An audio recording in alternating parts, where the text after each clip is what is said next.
Most Christians can't answer this question. Where is Jesus right now, and what is he doing? In the Old Testament, God gave Israel the sanctuary, not just as a mere project, but as a visual prophecy of salvation. God didn't design the sanctuary randomly. Every section shows a specific phase of Christ's ministry. First, the courtyard shows the cross. In the courtyard stood an altar of burnt offering. This is where the lamb was slain.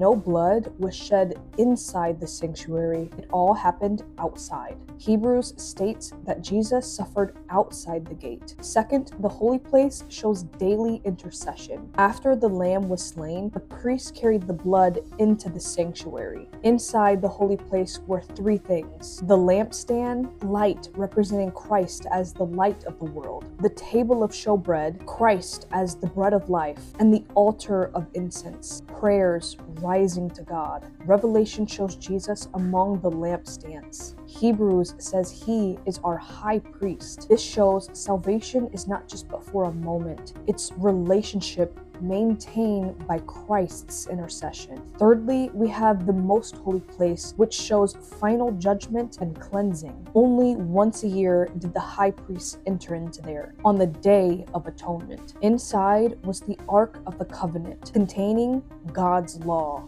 Above it, the mercy seat. This is where judgment happened. The law examined, the blood applied, and sin was removed from the sanctuary. The Day of the Atonement was not the day that people came to get forgiven. Forgiveness had been happening all year long. Every day, sinners brought sacrifices. But the Day of the Atonement was a special day to cleanse the sanctuary from the sin of Israel. This tells us something important. The problem wasn't unfinished forgiveness, it was unfinished removal of sin. The Day of the Atonement dealt with that record. It was a day of examination, separation, and cleansing. This day didn't ask, do you want forgiveness? It asked, do you truly choose the covenant? That's why it was a solemn judgment day. It showed that God doesn't just pardon sin, he removes it. And that's why the Day of the Atonement points forward to Christ's final work in the most holy place. Right now, Christ is standing in the most holy place before the law of God, not to condemn, but to present his blood on their behalf. This is where Christ confirms who truly chose his righteousness. He removes confessed sin from the heavenly record. He vindicates God's law as just and merciful, and brings the controversy between good and evil to an end. This work is called judgment. And when this work is complete, sin is no longer recorded. Christ ceases his intercession, and mercy has accomplished its purpose. Then Christ stands up,